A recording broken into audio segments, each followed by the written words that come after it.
Fala galera, senador Science. Estamos de volta e agora em novo horário. Toda sexta-feira agora tem Express, porque as notícias da semana você encontra aqui.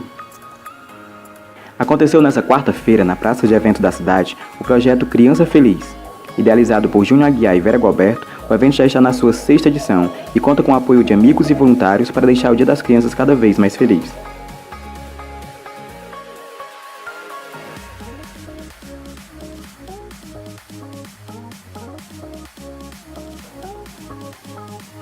A companhia de dança Fênix e alguns lenhadores participaram como voluntário nesse maravilhoso projeto. Ainda sobre o Dia das Crianças, no próximo domingo, dia 16, acontece o Dia das Crianças Solidário, na praça de eventos em frente à casa da vovô Tozinha, a partir das 17 horas. A MF Nossa Senhora do Amparo marcou sua feira cultural para o dia 18 de novembro com o tema A Influência Afro no Nordeste. A Junina Helena Figueira fará a abertura oficial do evento e a apresentação dos estandes ficou dividida dessa maneira.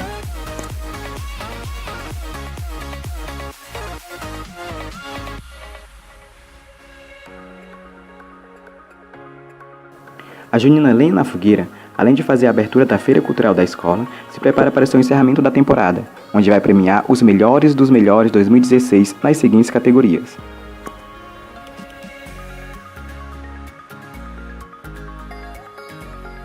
E por hoje é só, pessoal. Atendendo a pedidos, nossa coordenadora Daiane Sampaio vai ensinar a coreografia da fada do tema Sonhos no próximo vídeo. Vocês não podem perder e não esqueçam de curtir o vídeo, assinar o canal e divulgar nas suas redes sociais. Até a próxima!